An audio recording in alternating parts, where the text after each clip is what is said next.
በድጋሚ እንደምናደራችሁ ክቡራን ተመልካቾቻችን አሁን ከአዲስ ቀን የጧት ገበያ መረጃዎች ወደ እናንተ ይደርሳሉ። አብራችሁን ቆዩ። በአዲስ አበባ የበርበሬ ዋጋ ካለፈው ዓመት ጋር ሲነጻጸር ቅናሽ ማሳየቱን ነጋዴዎችና ሸማቾች ተናገሩ። በተለያዩ የገበያ ስፍራዎች በርበሬ ለማዘጋጀት የሚያገለግሉ ቅመማ ቅመሞች ዋጋ ላይ ደግሞ የዋጋ ጭማሪ መታየቱ ተገልጿል። ቅድስት ማሞ በዚህ ጉዳይ ላይ ተጨማሪ አላት። ለምግብ ማጣፈጫነት ከሚውሉ ምርቶች መካከል የሚጠቀሰው በርበሬ አብዛኛው ኢትዮጵያ የሚጠቀመው በመሆኑ የገበያው ዝቅና ከፍ ማለት ብዙዎችን ያሳስባል። በተለይ ምርቱ በሚደርስበትና በብዛት ለገበያ በሚቀርብበት በዚህ ወቅት ገዝቶና አዘጋጅቶ መጠቀም የተለመደ ነው። እኛም የዘንድሮ የበርበሬ ገበያ ምን መልክ አለው ስንል በተለያዩ የገበያ ስፍራዎች ቅኝት አድርገናል። በርበሬ ሲገዙ ያገኘናቸው ሸማቾች የበርበሬ ዋጋ ካለፈው ዓመት ጋር ሲነጻጸር ቅናሽ ማሳየቱን ነግረውናል። በርበሬ ከአምናው በጣም ትንሽ የተሻለ ነው። አምና ወደ 1400 ነበረው። ዘንድሮ አንደኛው 800 ብር ነው፣ ሁለተኛው ደግሞ 700 ብር ነው። 750 አለ። እንደ ገበያው ይለያል። እንደ ቀው 10 ኪሎ ባለ 800፣ 10 ኪሎ ደግሞ እንደ አቅማችን 750 ብር። በጣም ቆንጆ ነው። በርበሬ ከ600 እስከ 700 ብር አለ። እኔ ባለ 700 ብር ነው የገዛሁት። በርበሬውን ከገዛውኝ በኋላ እዚሁ የሚቀነጥሱ ባለሙያዎች አሉ። አስቀንጥሼ 17 ኪሎ ነው ፈረሱላው። እሱን ይዤ ለመሄድ ነው። የማረቆ አለ፣ ከብር ሸለቆ የሚመጣም አለ፣ ከጎጃም 3 አይነት በርበሬዎች ነው ያሉት። ያነጋገርናቸው ነጋዴዎች በበኩላቸው የበርበሬ ዋጋ እንደየመጣበት አካባቢ የተለያየ መሆኑን ጠቅሰው በጥቅሉ ሲታይ ዋጋው ላይ ቅናሽ መታየቱን ገልጸውልናል። አሁን ይሄኛው በርበሬ ከ6 እስከ 7 8ም አለ። እንደ አይነቱ ነው፣ እንደየሀገሩ ይለያያል። ይሄ ጎጃም ነው። ይሄኛው እስከ 7ም አለ፣ 650 ድረስ አለ። ከፍተኛ ዋጋ ያለው ማረቆ ይባላል። እስከ 900 ብር 1000 ብር ድረስ ይደርሳል። የበርበሬ ዋጋ እንደ በርበሬው አይነት ይለያያል። ለምሳሌ አንደኛ ደረጃ ማረቆ በጅምላ እስከ 850 እስከ 8፣ በችርቻሮ ውስጥ ደግሞ ሌላ ጋር ሲሸጡ ደግሞ እስከ 900 ብር ይሸጣሉ። ጎጃም የሚባል በርበሬ አለ። ጎጃም እስከ 650 እስከ 680 ይሸጣሉ። ጎጃም ሀረር በርበሬ እንደ አይነቱ እስከ 650 አለ፣ 6ም አለ። ሀረር እንግዲህ በርበሬ እንደ በደሳ የሚባል አለ። የበርበሬ ብዛቱ ብዙ ነው፣ እንደ አይነቱ ነው። እንግዲህ ከባለፈው አመት ይሻላል። ባለፈው አመት እስከ 1100 1200 ብር ገብቶ ነበር። አሁን ግን የ400 እና የ500 ብር ለውጥ አሳይቷል። በገበያው ላይ ሰው ያው እንደ አቅሙ ይገዛል። እንደ አቅም ያለ ይገዛል፣ አቅም የሌለው ደግሞ እንደ አቅሙ ይገዛል። 3 ኪሎ ሚሆን 4 ኪሎ መጥቶ ይወስዳል። ያም ሆኖ በተለያዩ የገበያ ስፍራዎች በርበሬን ለማዘጋጀት በሚጠቅሙ ቅመማ ቅመሞች ላይ የዋጋ ጭማሪ መታየቱን ነጋዴዎች ይናገራሉ። ኮረሪማ 2300 ብር ነው። ነጭ አዝሙድ 500 ብር ነው። ጥቁር አዝሙድ 900 ብር ነው። በሶ ብላ 500 ብር ነው። ድንብላል 400 ብር ነው። ሮዝሞሪኖ 400 ብር ነው። ጦስኝ 400 ብር ነው። ኮሰረት 200 ብር ነው። እነዚህ የኛ ሀገር ቅመሞች ናቸው። ዋጋቸው እንደዚህ ነው። ለምሳሌ ለአንድ 15 ቀን እቃ ባይመጣ ምርቱ እዛ ቢኖር እንኳን ካልመጣ እዚህ ዋጋ ይጨምራል ማለት ነው።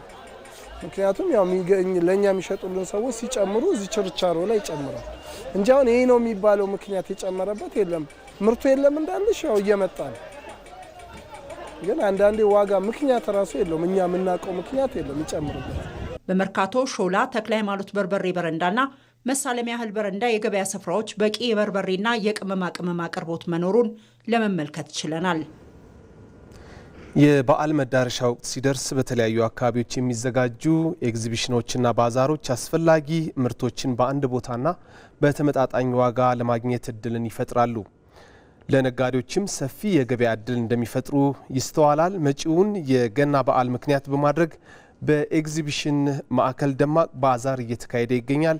ኤግዚቢሽንና ባዛሩ ምን መልክ አለው የሚለውን ደግሞ ባልደረባችን ብሩክታዊት አስራት በስፍራው ተገኝታ ቅኝት አድርጋለች። እንከታተላትና እንመለሳለን። በዓላት ሲቃረቡ በተለያዩ አካባቢዎች የተለያዩ ኤግዚቢሽንና ባዛሮች እንደሚዘጋጁ ይታወቃል። እንግዲህ ከፊታችን ረቡዕም የሚከበረው የኢየሱስ ክርስቶስ የልደት በዓልን አስመልክቶ በኤግዚቢሽን ማዕከል ባዛር ተዘጋጅቷል። በዚህ ባዛር ላይ ምን ምርቶች ቀርበዋል፣ ድባቡ ምን ይመስላል፣ እንዲሁም ደግሞ ለስጦታ የሚሆኑ ምርቶች ቀርበዋል ላይ የሚለውን ወደ ውስጥ ጎራ ብለን አብረን እንመለከት ይሆናል። አብራችሁን ቆዩ።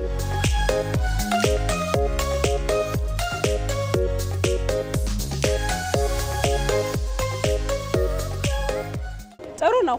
ሰው ስጦታ ሲሰጣ ለልጆችም ይገዛል፣ ለራሱም ይገዛል። መጪውም ጥምቀት ነው ደግሞ ለጥምቀትም ቅድሚያ ዝግጅት ያደርጋሉ። የተለያየ አይነት ልብሶች ይዘናል። ከባህል ውጭ የሚለበሱ ቆንጆ ልብሶች ይዘናል። ከአቡጀዴ ጀምሮ አቡጀዴ በጣም ርካሽ ልብስ ነው።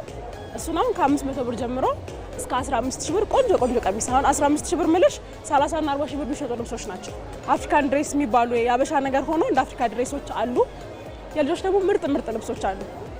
ከርካሽ ከ500 ብር እስከ 5000 ብር የልጅ ያዋቂ ከ500 ብር እስከ 15000 ብር።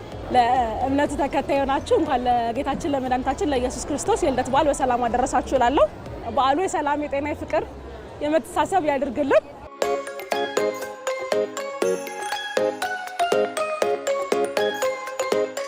የቅመማ ቅመም ግብአቶችን ነው ለበዓሉ የሚያስፈልጉ እሱን ይዘን የቀረብነው።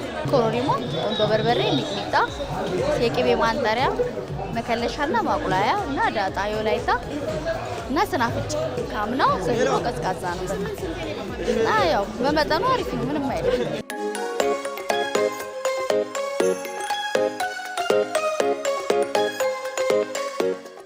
የባዛር ሁኔታ አሪፍ ነው።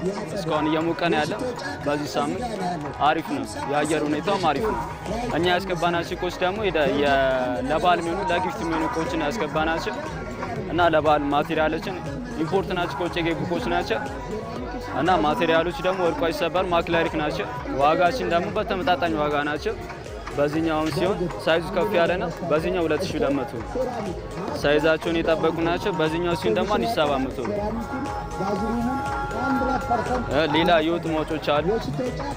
እነሱም በተመጣጣኝ ዋጋ ናቸው።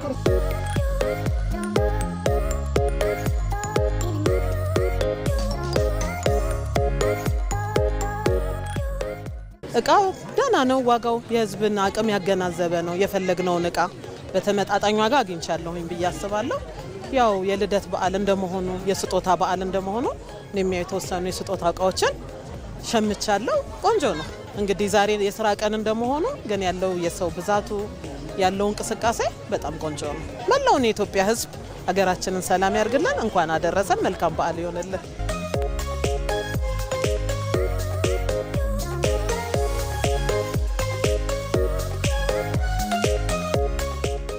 ኤግዚቢሽኑ በጣም ደስ ይላል። በጣም አሪፍ ነው። ደማቅ ነው። በዓሉ ያው የስጦታ ወቅት እንደመሆኑ መጠን በጣም ጥሩ ሁኔታ ላይ ነው ያለው። ግን የዋጋ ነገር ያው ጭማሪ ያለው እንጂ ቅናሽ የለውም።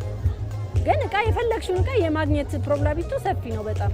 የኢየሱስ ክርስቶስ ልደት እንደመሆኑ የደስታ ወቅት ነው። ለሁላችንም የሰላም ያርግልን። የተለያዩ ጌጣጌጦችን ይዘን ቀርበናል። ለኦኬጅንም የሚሆን ለአብሻ ቀሚሶችም የሚሆን የጣት ቀለበቶች እንዲሁም የተለያየ አልቦችንና የተለያዩ ጌጦችን የጆሮ ጌጦችን ይዘን ቀርበናል። ዋጋቸው የሰውን አቅም ባማከለ ነው። አሁን ከሱቅ ውስጥ እዚህ የተወሰነ ፕራይስ ዲስካውንት አድርገናል። ምክንያቱም ገና የስጦታ በዓል እንደመሆኑ መጠን የተለያዩ ሰዎች ጊፍት ስለሚፈልጉ ለጊፍት ስጦታዎችን እንዲሰጡ በሰዎቹ አቅም የተለያየ ነገር አድርገናል።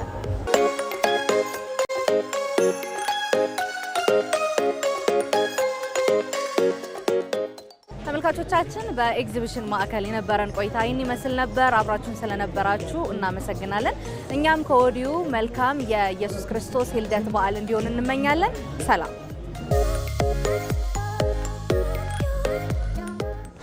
ክቡራን ተመልካቾቻችን አሁን ደግሞ በቀጥታ ስርጭት የበዓል መዳረሻ ግብይት ቅኝት ወደምናደርግበት ጉዳያችን ነው የምናልፈው። እዚሁ አዲስ አበባ መሳለሚያ እህል በረንዳ አካባቢ ያለው የበዓል መዳረሻ ግብይት ምን ይመስላል የሚለውን በተወሰነ መልኩ ቅኝት እናደርጋለን። ባልደረባችን ቅድስት ማሞ ደግሞ በስፍራው በቀጥታ መስመራችን ላይ አግኝተናታል። ቅድስት እንደምን አድርሽ? እስኪ መሳለሚያ እህል በረንዳ ያለው የበዓል መዳረሻ ግብይት ምን ይመስላል? እንዴት ያለ ነው ግብይቱ? የአንቺን ትዝብት እንዲሁም ደግሞ ለግብይት የቀረቡ ምርቶች ምን ይመስላሉ የሚለውም መረጃ አድርሽን። አመሰግናለሁ አሚር። እንግዲህ እዚህ ቀደም ሲል እንደጠቀስከው መሳለሚያ እህል በረንዳ አካባቢ ነው የሚገኘውና እዚህ ቦታ ላይ በብዛት የእህል ሰብሎች ናቸው የሚሸጡት። በተለይም የኢየሱስ ክርስቶስ የልደት በዓልን ተከትሎ ደግሞ በርካታ የሰብል ምርት ወደዚህ እንደገባ ለመመልከት ችያለሁ። በርካታ መኪኖችም እንደዚሁ እዚህ ቦታ ላይ ቆመው ምርቶቻቸውን ያራገፉ ነው። የበረንዳ ላይ ያሉትም የሚሸጡትም እንደዚሁ ይሸጣሉ። በችርቻሮም እንዲሁም ደግሞ በኩንታል መግዛት ስለሚፈልግ እንደያቀሙ ነው እየተሸጠ የሚገኘው። እዚህ መሳለሚያ እህል በረንዳ እንግዲህ 1 ኪሎ ነጭ ጤፍ 120 ብር ሂሳብ ወይም ደግሞ በኩንታል 12000 ብር ሲሸጥ ተመልክቻለሁ። 11500 ብርም መኪና ላይ እንደሚሸጥ አይቻለሁ። ሰርገኛ 11000 ብር ነው። ቀይ ጤፍ ደግሞ 9500 ብር ነው። ስንዴ ከ7300 ብር እስከ 7350 ብር ድረስ እንዲሁ በረንዳ ላይ ሲሸጥ ተመልክቻለሁ። በቆሎ ከ4000 እስከ 4050 ብር ድረስ ነው የሚሸጠው። በቆሎ ስንል እንግዲህ ነጭና የጠላ የሚባል ቀይ በቆሎም አለ። የጠላ የሚባለው ቀይ በቆሎ ደግሞ 4750 ብር ነው። ትንሽ ጭማሪ ያለው ይሄ ማለት ነው። ቀይ ሽምብራ ደግሞ 11000 ብር ነው በኩንታል የሚሸጠው ማለት ነው። ነጭ ገብስ 9000 ብር ነው። ጥቁር ገብስ ደግሞ 10000 ብር ነው። እንደዚሁ እንደ በቆሎ ሁሉ የጥቁር ገብስም ዋጋ ይጨምራል ማለት ነው። ማሽላ 5550 ብር ነው እየተሸጠ የሚገኘው። የሩዝ ዋጋ እንደጨመረ ነግረውኛል። በተለይም የውጭ ሩዝ 9500 ብር ገብቷል። ከዚህ በፊት እንግዲህ 7800 ብር ድረስ እየተሸጠ ነበረ። ዛሬ ላይ ግን 9500 ብር ነው እየተሸጠ የሚገኘው። የሀገር ውስጥ ሩዝ ደግሞ 7100 ብር ነው የሚሸጠው። ምስር ድፍኑ 31000 ብር ነው በኩንታል የሚሸጠው። 310 ብር በኪሎ እንደማለት ማለት ነው። አተር 12000 ብር ነው ጥሬው ያልተቆላ ማለት ነው። የተቆላው እንግዲህ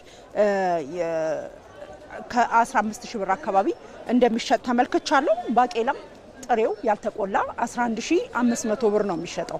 እንግዲህ የበዓል ግብይቱ እዚህ ቦታ ላይ ሞቅ ደመቅ ያለ ነው፣ ጥሩ የሚባል ነው። ይህንን ተመልክቻለሁ። ጠዋትም አይመስልም ሞቅ ያለ ግብይት እንዳለ ለማየት ችያለሁ። አሜር ቅድስት፣ ለመረጃው ከልብ እናመሰግናለን። መልካም ቀን ይሁንልሽ። ክቡራን ተመልካቾቻችን ወደ መጨረሻው ጉዳያችን እናልፋለን። አሁን በአዲስ አበባና በሌሎች ከተሞች ያለውን የመሰረታዊ ሸቀጦች ዋጋ፣ የውጭ ሀገር ገንዘቦች የምንዛሪ ተመንና ተያያዥ የግብይት መረጃዎችን እንከታተል።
ክቡራን ተመልካቾቻችን ለዛሬ አዲስ ቀን የተዘጋጁ የጠዋት ገበያ መረጃዎች በዚሁ ተጠናቀዋል። ስለተከታተላችሁን ከልብ እናመሰግናለን።